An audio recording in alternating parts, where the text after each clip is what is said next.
विद्यार्थी मित्रांनो, आज आपण इंटरनेट अँड ICT एन्व्हायरमेंट्स या लेसन्सचे प्रश्न आणि उत्तरांचा अभ्यास करणार आहोत। पहिला प्रश्न आहे बहुविकल्पीय प्रश्न। वेब ब्राउझर ॲप्लिकेशन आहे। करेक्ट ऑप्शन आहे गूगल, ए गूगल। व्हायरस आणि वर्म्स हे प्रोग्राम आहेत। करेक्ट ऑप्शन आहे बी मालवेअर। संगणक किंवा इंटरनेटच्या माध्यमातून केलेला गुन्हा म्हणतात। करेक्ट ऑप्शन आहे सी सायबर क्राईम। बौद्धिक संपदा अधिकारांची उदाहरणे आहेत। करेक्ट ऑप्शन आहे डी ए, बी, सी। आता आपल्याला रिक्त स्थान भरायचे आहे। IPR ला इंटेलेक्चुअल प्रॉपर्टी राइट्स हे म्हणतात। हे कोणत्याही व्यवसायाचे सहज ओळखता येणारे आणि अद्वितीय चिन्ह, स्वरूप किंवा अभिव्यक्ती ट्रेडमार्क आहे।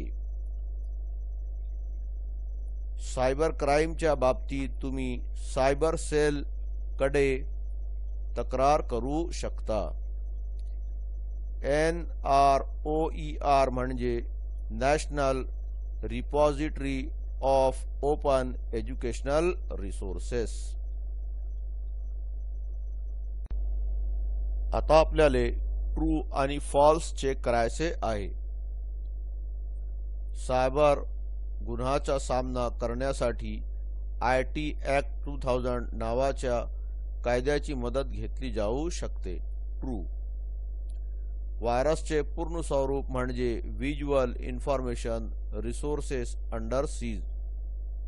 फॉल्स।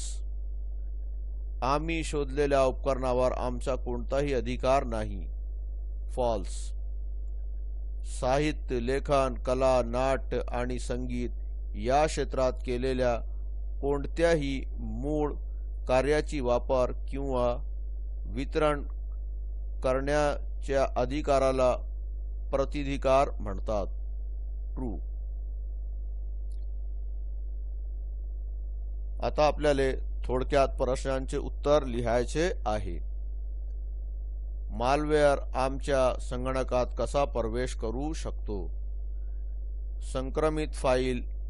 आन्सर, संक्रमित फाईल डाउनलोड करणे, धोक्यात आलेल्या वेबसाईटला भेट देणे, दुर्भावपूर्ण लिंक्सवर क्लिक करणे, संक्रमित ईमेल उघडणे किंवा संक्रमित माध्यमांचा वापर करणे।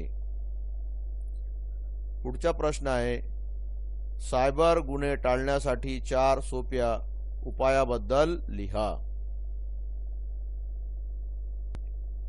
उत्तर, मजबूत पासवर्डवर लक्ष केंद्रित करा, सॉफ्टवेअर अपडेट ठेवा, संशयास्पद ईमेल आणि लिंक्सबद्दल सावधगिरी बाळगा, मल्टी फॅक्टर ऑथेंटिकेशन सक्षम करा।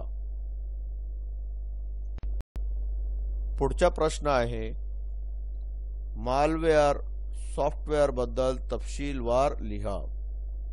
आन्सर, मालवेअर प्रोग्राम्स बहुतेक दुर्भावनापूर्ण हेतूने तयार केले जातात आणि ते संगणकाला किंवा त्यात साठवलेल्या माहितीला हानी पोहोचवतात। काही मालवेअर प्रोग्रामची उदाहरणे म्हणजे व्हायरस, वर्म्स, ट्रोजन हॉर्स आणि स्पायवेअर आहेत। पुढचा प्रश्न आहे बौद्धिक संपदा हक्काद्वारे तुम्हाला काय समजते? आन्सर, कोणत्याही देशाचा कायदा तेथील नागरिकांना साहित्य, लेखन, कला, नाट्य आणि संगीत क्षेत्रात केलेले कोणतेही मूळ काम वापरण्याचा किंवा त्यापुढील वितरण करण्याचा अधिकार फक्त त्या नागरिकाला देतो। ज्याच्याकडे कॉपीराइट आहे, याला कॉपीराइट म्हणतात. Thank you.